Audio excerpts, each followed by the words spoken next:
This is the Bucks POSTCAST, your instant game reaction for the Milwaukee Bucks. Part of the Locked On Podcast Network, your team every day. Make it 4 straight losses for the Milwaukee Bucks as they fall once again this evening. 131-113 to the Atlanta Hawks. Hello, everyone. Welcome into the Locked On Bucks postcast. I am your host. My name is Brandon Sneide, joined alongside the Wisconsin Badger legend himself, Mr. Brian Butch. We will dive into the good, the bad, and the very, very ugly in this one as the Bucks fall 131-113. We'll dive into our turning point as well as our Locked On Bucks postcast player of the game. So much to get to, but before we get into all of that, friendly reminder, wherever you guys get audio podcasts, you can now listen to the Locked On Bucks postcast as well. Apple, Google, Spotify, Amazon, wherever you guys get audio podcasts, you can get Locked On Bucks postcast as well. And we're over on YouTube as well, free and available over on YouTube.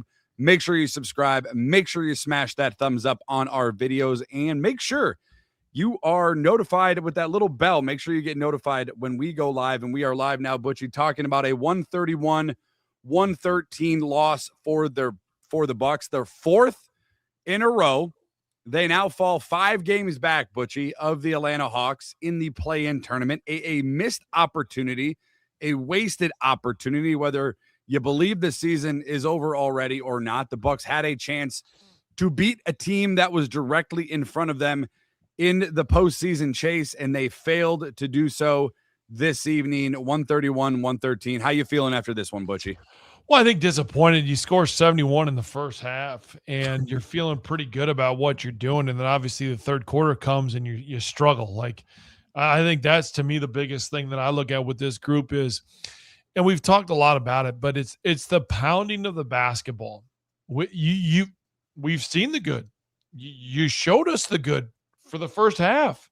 You told us what you needed. You told us what you can do by moving the basketball and sharing the basketball. And then I like to use the term kill the grass. When you over dribble, they killed the grass. They killed it.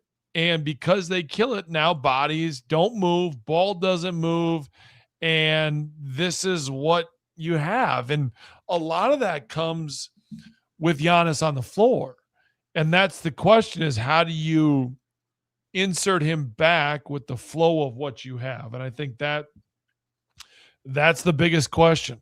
That's the biggest question. And it's extremely frustrating because you have a chance to get into the play-in. You have a chance to do some things if you wanted to. I don't think effort was an issue here. Right? Like it didn't feel like it. I thought Monday was an issue. Monday effort was an issue. Sunday effort was an issue. That's why I absolutely lost my mind. As I watched this game coming back from Madison, like, it was not effort based. Not at all. They won the rebounding battle tonight, if you want to look at something positive. Well, yeah, no, it was execution. Yeah. It was a lack of coaching. I mean, you can't just let your group then just pound it. Like, you have to have sets in play to say, guys, we're dribbling way too much. I'm not going to allow this. We need to get more ball movements. We need to get, side to side. We need to get attacking downhill. I mean, they had 2 points with 4 minutes left. Giannis goes and scores a layup, and that was their 4th point. Yeah. So, like, I mean, when you look at that, you can't allow that to happen. What does it say, Butchie, about a team? At one point, the Bucks did have a 16-point advantage in this one. They got off to a good start. Giannis got off to a good start. Ousmane Dieng got off to a good start, hit his first 4 shots from the field. Giannis leading scorer 10 tonight points as well. in the first quarter for him, yeah. Yeah, Giannis leading the charge for the Bucks scoring-wise with 24. No Kevin Porter Jr. in this one. I should make note of that. That's a missed shot on my end. Kevin Porter Jr.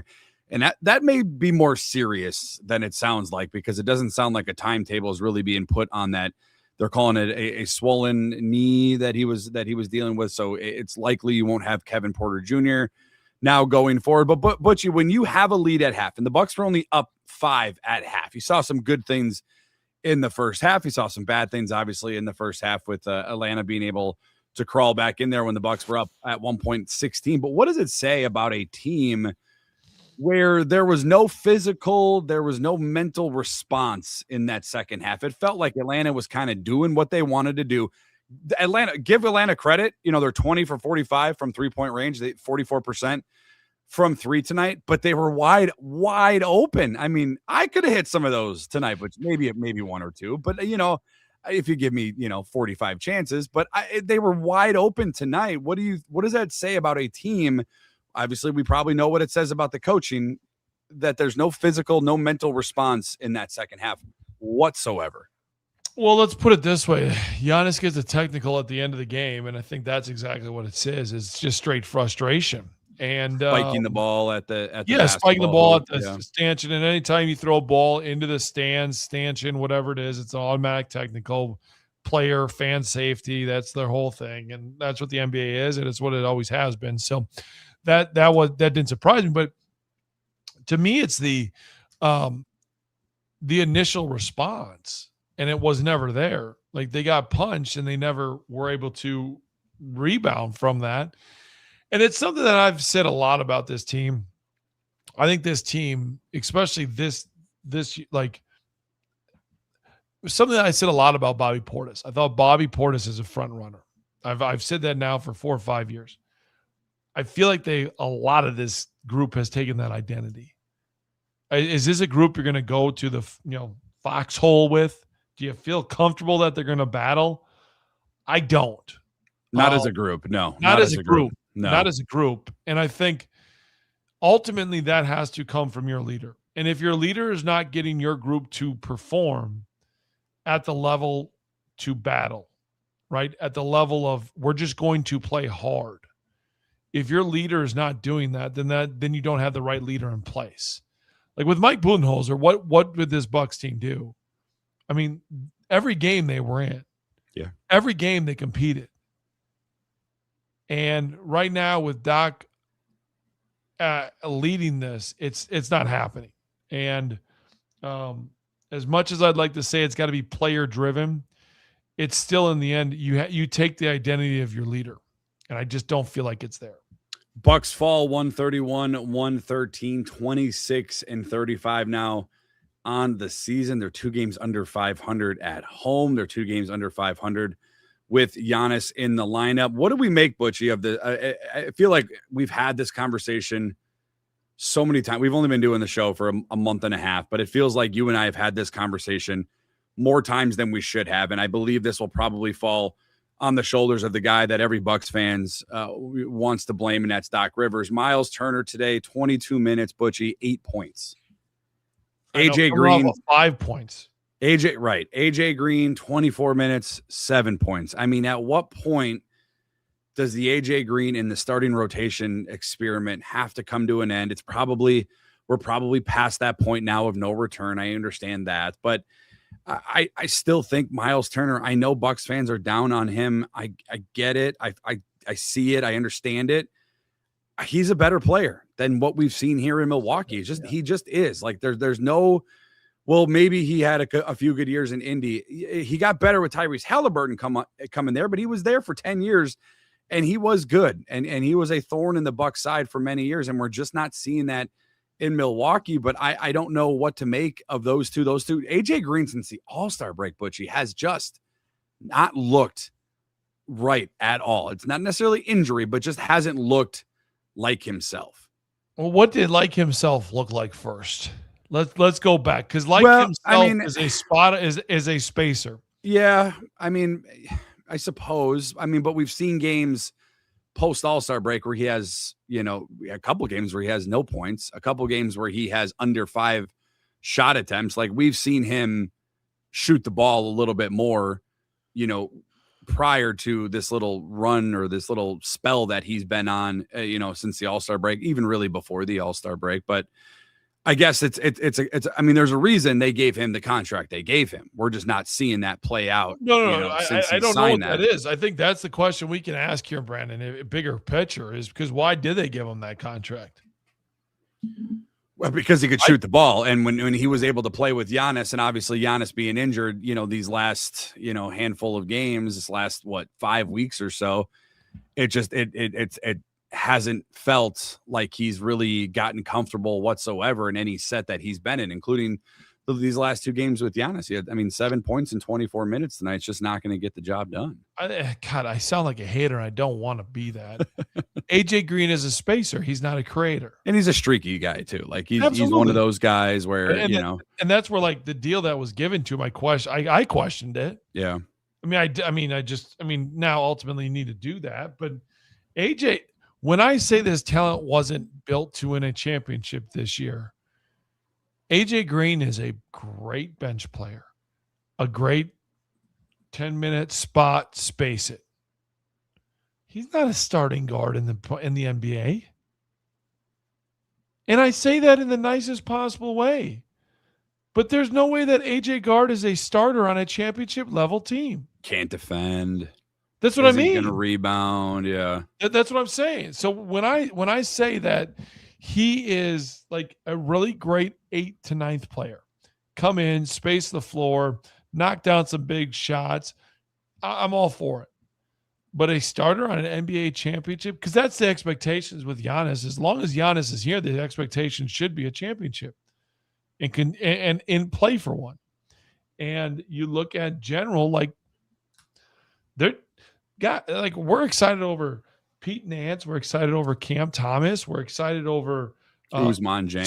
Rightfully so. Yeah, Usman Jane was good. Yeah, played well. But like those are the guys that we're throwing out their names that like we're evaluating and we're trying to figure out what they did. Like Jang and what he's able to do. Yeah, there's some promise there. Sure. Should we be doing promise? There should be promise when your roster should have been good enough to compete when you started off. I just didn't think the talent was there in general. And I think the injuries have really, really shown that. But I think we would have been shown the door anyways. I don't think this was an NBA championship in an East that is wide open. And I just, we're talking about Jericho Sims playing 23 minutes. We're talking about Cam Thomas giving you 18, Nance giving you 14, AJ Green give you 24. Like, that's your back end of your bench. Some of those guys are two-way guys. Yeah. Like some of those guys, like I mentioned, like they should be two-way. And the whole Gary Trent playing 2 total minutes, like that was brought in for what? Gary Trent was brought into for minutes, bench depth, all the above, like, and 2 minutes there. So, and the fact that Andre Jackson, there's just so much of it. Nothing makes sense. The rotations don't make sense. The minutes don't make sense. The offense doesn't make sense. The defense doesn't make sense. None of it makes sense. I think we all agree. We can all agree, despite, another ugly loss, that it all falls on the shoulders of Doc Rivers as the Bucks lose 131 to 113, 26 and 35 now on the season, 5 games back of Atlanta for that 10th seed in the play-in tournament. The Bucks, like I mentioned before, they were up at 16 at one point in this game. So when did it turn against the Bucks? And at the end of it, we'll hand out our Locked On Bucks postcast player of the game coming up right after this. Today's show is brought to you by Intuit TurboTax. It's tax time, but for a lot of us, the old way of doing taxes, it's quite a bit. Trying to book an appointment, that's not the most convenient way. Sitting in a waiting room with stacked papers, emailing back and forth, and wondering if they really get your situation. But this year, you're getting a major upgrade. Intuit TurboTax now has in-person locations nationwide. You can meet face-to-face with a real tax expert, and your documents get uploaded straight to your TurboTax app on the spot. And just like that, boom, you are done. Your TurboTax expert works to get you every dollar you deserve while you get real-time notifications as you go about your day. It's the relief of walking in and meeting a real person and walking out knowing your taxes are being handled the right way. Head to TurboTax.com/local to find a store near you and book your appointment today. Once again, head to TurboTax DoorDash.com/local. Find a store near you, and you can book your appointment today. Tonight's Locked On Bucks postcast is also brought to you by Gametime. There's nothing like being in an NBA arena, the crowd, the energy, the moment. Getting tickets, though, well, that part hasn't always been so simple. That's why Gametime has become the go-to app for scoring tickets fast without the hassle. It puts the advantage back where it belongs with you, the fans. I absolutely love seeing the all-in price up front. When you have so many apps where you can get so many tickets from, you're not sure what the fees are going to be. There are no surprise fees at checkout with Gametime. Plus, one of the other better perks about Gametime, you can view your seat in the app. So before you make that purchase, you can actually view the seat before you buy it. Take all of the guesswork out of buying NBA tickets with Gametime. Download the Gametime app, create an account, and use code LOCKEDON for $20 off your first purchase. That's code LOCKEDON for $20 off. Download the Gametime app today. And remember, it's gametime.co, not .com. Thank you for making Locked On Bucks your first listen of the day. And thank you for making Locked On the #1 sports podcast network. A 131-113 loss for the Milwaukee Bucks. Not one, not two, but their fourth in a row, 5 games back now of the Atlanta Hawks for that number 10 seed. The Bucks, though, at one point, they were up 16 in this one. So where in the heck did this one go south? Time to reveal where the game was won or lost. It's the turning point. But you brought up a good point. 71 points at half. They finished with 113. When did this one turn for you as the Bucks fall 131-113? Well, it started the third quarter. The first, when you look at that stretch, to be able to score 2 points, I think, in 6 minutes. And then they end up still, when you look at it, still over from 9:22 until 3:36 in that third quarter, there was an 18-7 run. So not only could they not score the 7 points, that was after they got going. It took such a long time for them to get in the scoring column and the lead built, and they couldn't find a way to get it done. I think that's the most frustrating thing that I look at it. And obviously, then the other side of it, they let CJ McCollum get going, and he accounts for close to 60% of the points, scores 4 points, but then also has 4 assists and 11 points come off of that. So not only did you not score, you let CJ McCollum really dominate and control that stretch. And because of that, now all of a sudden you're playing from behind, and this team just doesn't have enough fight to get back. No, they don't. Even with Giannis in the lineup, led him in scoring with 24 tonight. I have it in the third quarter as well. And if you're, maybe the game started a little bit too late for you, if you just look at the box score and you see, well, yeah, they got outscored 32-18. It was a -14 quarter for the Bucks, and they lose by, let me do the quick math, 18. It's probably where the game went south after you had a 5-point lead going in to half. So the Atlanta Hawks really pouring it in that third quarter, a 15-2 run, which included in that third quarter, 0 for 9 from 3. The Bucks began that quarter, Butchie, and this is kind of the difference for me. If you look at the box score, the Bucks did well in the rebounding category. They actually out-rebounded Atlanta by 1. They were moving the ball, 27 assists for the Bucks. They, the turnovers, again, kind of an issue for the Bucks, but not anything that's going to be detrimental. But it was the 3-point shooting in the entire game. The Atlanta Hawks making 7 more of them than the Bucks. But for me, the turning point, it includes the 3-point shooting in that third quarter. Atlanta had 8 made. The Bucks had 2. They had 1 at one point, and I think it was Cam Thomas really late in that third quarter, giving the Bucks their second make of that quarter. But that's the biggest difference. When you talk about, being outscored by 14 in that quarter, Atlanta's plus 18 in the 3-point range. That, to me, was the turning point in this one. And the other thing, too, Butchie, I want to ask you about this, and we'll get into the Locked On Bucks postcast player of the game. What's going on with these second halves for the Milwaukee Bucks? Let me rattle off some numbers for you real quick, and I know we're up against the clock. We'll get moving quickly here. 41 points if you go back Friday against the Knicks. 31 points scored in the second half against the Chicago Bulls. We know what happened in that game. 38 points versus the Boston Celtics on Monday. And then tonight, they did a little bit better than those previous 3 by not much. 42, averaging 38, Butchie, over there during this 4-game losing streak, averaging 38. If you go to the Google machine over here, in the 2025-2026 NBA season, teams are averaging 56.6 points per game in the second half of play. That's league wide. So that's not, necessarily a stat in the Eastern Conference or playoff teams or anything. It's league wide with the amount of tanking teams we have in this league. I mean, that is a big difference. The Bucks are averaging 38 over their last 4 games. League average is 56. Now, you don't have Giannis for half of those. But what is it with the second halves lately, Butchie, and for the Milwaukee Bucks? Well, to me, it's as simple as there's no ball movement, which then means no player movement, and it becomes isolation. And I don't care how good you are. There are about 6 people in the world that get paid millions of dollars to go ISO. The rest of them have to rely on others.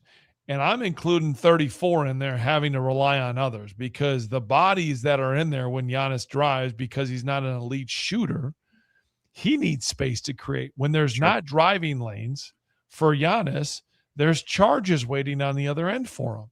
And then he gets frustrated. So it's not like you've got to clear it out, ISO him, and go. There's not Carmelo Anthony. There's not a guy that you say, hey, we're putting you at 15 feet. We're playing one-on-one. We've got 4. We're going to split the court in half. We're going to go 4-on-4 on one side, 1-on-1 on the other side, and we're going to let you do your thing. That's not how this group has operated. And I go back to, if you look at what Bud was running, more spacing, catching it on the run, which means you're going downhill right away on the catch. So now all of a sudden you've got a better angle there. You're getting spacing from Brook Lopez. Mm-hmm. Miles Turner isn't giving you that spacing because you're not really putting him in situations to have success. And for whatever reason, they get away from that. The first couple of quarters, they've played with better pace and space. I mean, for example, not to cut you off, I'll let you finish. Like they're averaging 38 over the course of these 4 games in the second half. They had 42 tonight.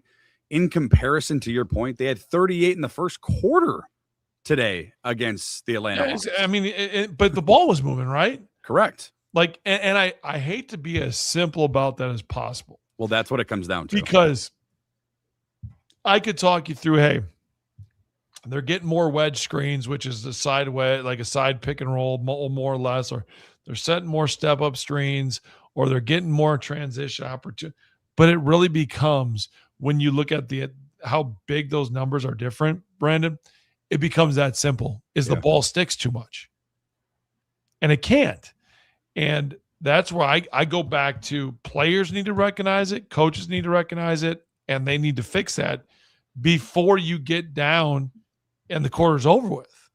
Like all that's correctable. And I don't know why it is taking until middle of the 4th to correct it. Why you need 18 minutes to correct it. I don't get that. And I know we're really getting down a rabbit hole too, and this also includes tonight though. And it feels like when the Bucks go on these clank runs where they just can't get anything to fall, there's nothing drawn up, Butchie, for just an easy bucket. I guess that's my point. Like, there's no easy opportunities. Like, let's just get a few buckets here. Let's get the energy going. Let's get the crowd back into it. Let's get some guys feeling better. Like, there's none of that. It's forced, to your point. Yeah, a lot of ISOs, a lot of one-on-ones, a lot of hero ball, and just not moving the ball as the Bucks lose 131 to 113. Their 4th in a row. Before we get out of here, though, like we do every game, win or lose, let's hand them out. This is the Locked On Player of the Game. All right, Butchie, the Bucks lose 131-113. They're 4th in a row. Are you going to remain on the Bucks side for the Locked On Bucks postcast player of the game, or are you heading over to enemy territory over there in Atlanta? Yeah, absolutely not. I'm done. So I'm going to go see. I mentioned his name once before, CJ McCollum, and I thought he was really good with what he was able to do in this game. 29 minutes.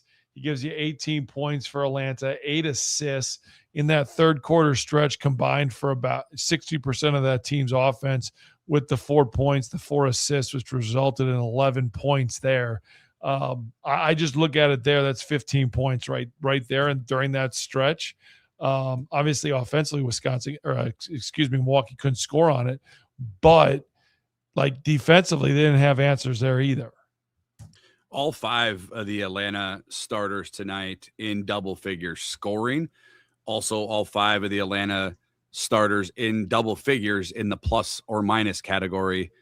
So And, that's yeah, the all plus. The lowest one was CJ with plus 14. Yeah, it's pretty good. A pretty good night for the Atlanta Hawks, who needed this win as well. I'm going to go over to the Milwaukee Bucks. I got a feel good Locked On Bucks postcast player of the game. It's a guy that we talked about, Butchie. What was it? Monday. He didn't play. Kyle Kuzma didn't play and came off the bench tonight. I thought he brought it, man. I thought he brought the energy. He was hitting some tough shots, as he kind of always does. 22 minutes, he gave you 16 points. Again, nothing's going to wow you from that. Giannis obviously leading the scoring for the Milwaukee Bucks. He could easily look in that direction. But I thought Kyle Kuzma tonight, man, he brought the fight. We talk a little bit about guys not bringing the fight. I thought Kuz did on both ends of the floor. He definitely brought the energy. 7-8 from the field for Kyle Kuzma. So I'm gonna stick with a Milwaukee Buck despite the 131-113 loss tonight. I'm gonna go with Kyle Kuzma in this one. The Bucks falling to 26-35 on the season. I would say it gets easier because you got Utah coming in, but I nothing at this point seems to be easy. We'll see if the Bucks can break their losing streak all the way on Saturday. So a couple of days off for these guys to get in the gym, get some rest, get some practice, and see if they can break this 4-game losing streak on Saturday. But for Butchie and for myself, that's it for tonight's Locked On Bucks postcast. Thanks to each and every one of you for tuning in. Thank you guys for making Locked On Bucks part of your day each and every single day. And really quickly, just a friendly reminder, we are free and available wherever you guys get audio podcasts: Apple, Google, Spotify, Amazon. Wherever you get them, you can now listen to Brian Butch and myself talk about the Milwaukee Bucks. And we are also available over on YouTube. Make sure you hit that subscribe button. Make sure you hit the thumbs up on our videos. And also make sure you hit the notification bell. Get notified when we go live, and we will go live once again on Saturday. As always, thanks to each and every one of you. And despite another tough loss for the Bucks, make sure you stay locked on Bucks.